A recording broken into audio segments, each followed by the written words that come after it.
مسیح کے نہایت قدوس جلالی اور بابرکت نام میں آپ سب کو سلام۔ ہم خدا کے کلام میں سے پڑھیں گے رومیوں کا خط، اس کا 8واں باب اور اس کی پہلی آیت سے۔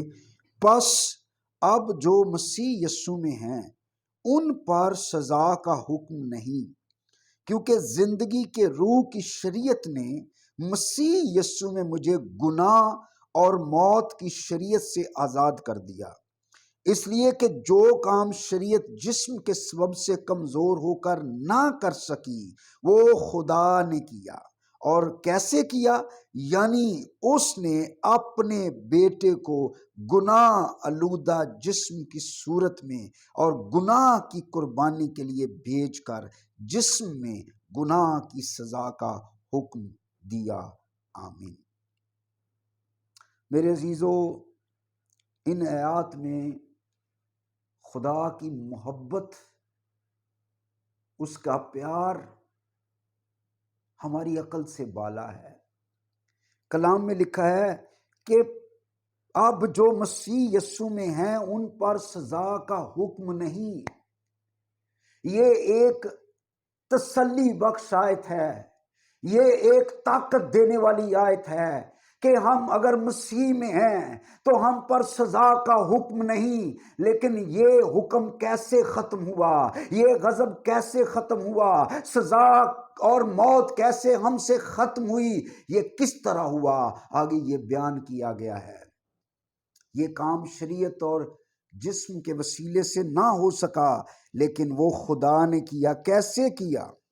کہ اپنے بیٹے کو گناہ آلودہ جسم کی صورت میں بھیج کر گناہ کی قربانی کے لیے ہمارے واسطے قربان کر دیا۔ اپنے بیٹے کو گناہ آلودہ جسم کی صورت میں، وہ جو پاک، وہ جو بے عیب، جس نے چیلنج کیا کہ کون مجھ پر گناہ ثابت کر سکتا ہے، اس کو میرے اور آپ کے لیے گناہ آلودہ جسم کی صورت میں جب وہ صلیب پر اپنے لوگوں کے لیے اپنی جان دے رہا تھا تو ہم سب کے گناہ اور بد کرداریاں اس پر لا دی۔ اس لیے یسایہ کی کتاب 53 باب میں لکھا ہے، ہمارے پیغام پر کون ایمان لایا؟ کس پر خداوند کا بازو ظاہر ہوا؟ وہ آدمیوں میں حقیر و مردود، مرد غمناک اور رنج کا آشنا تھا۔ ہم نے اس کی کچھ قدر نہ جانی، تو بھی اس نے ہماری مشقتیں اٹھا لیں، ہماری بد کرداری کے باعث کچلا گیا، اور ہماری سلامتی کے لیے اس پر سیاست ہوئی، اور اس کے مار کھانے سے ہم نے شفا پائی۔ ہم سب کی بد کرداری اس پر لا دی گئی۔ گناہ آلودہ جسم کی صورت میں اور گناہ کی قربانی کے لیے بھیج کر جسم میں گناہ کی سزا کا حکم دیا۔ یعنی اس کو گناہ کی سزا کا حکم دیا گیا۔ اور جب ایسا ہوا، محبت کے دو لیول ہیں۔ ایک تو یہ محبت جس سے ہم کرتے ہیں، اس سے ہم کچھ دیتے ہیں، اور ایک اس سے بڑا لیول ہے کہ جس سے محبت کرتے اس کے لیے کچھ چھوڑتے ہیں۔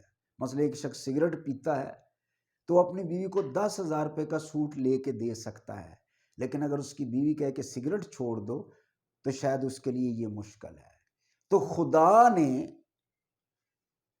ہزاروں سالوں سے وہ دے کر محبت کر رہا تھا۔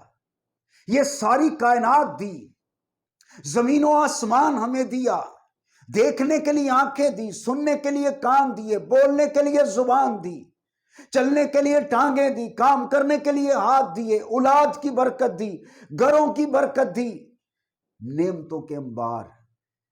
لیکن جب وہ صلیب پر جان دے رہا تھا تو اس نے ہمارے لیے چھوڑا، آسمان چھوڑا، جلال کو چھوڑا، الوہیت کو چھوڑا، یہاں تک کہ باپ نے بھی اسے چھوڑ دیا۔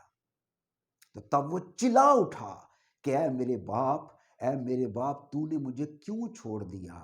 کیونکہ ہم سب کے گناہ اس پر لادے جا چکے تھے، ہماری بدکاریاں اس پر لادی جا چکی تھی۔ اس سارے پس منظر میں میں درخواست یہ کرنا چاہتا ہوں میرے عزیزو، آئیں یسوع کے حضور جھکیں۔ یہ دنیا ختم ہونے والی ہے، ہم آخری دور میں سے گزر رہے ہیں۔ پلیز آئیں اپنی زندگی میں دعا کو قائم کریں، اپنی زندگی میں مذبے کو قائم کریں، اپنے گھروں میں گھنٹوں گھٹنے ٹیک کر یسوع کی شکر گزاری کریں کہ خداوند تیرا شکر ہو، تو نے مجھے موت سے، گناہ کی لعنت سے، سزا سے، غضب سے، شیطان سے، ابلیس سے، جہنم سے آزاد کر دیا، اور آزاد کرنے کے لیے تو نے اپنا زندہ لہو میرے لیے دیا۔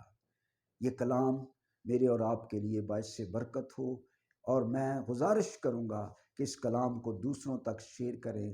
خدا آپ سب کو بہت برکت دے، آمین۔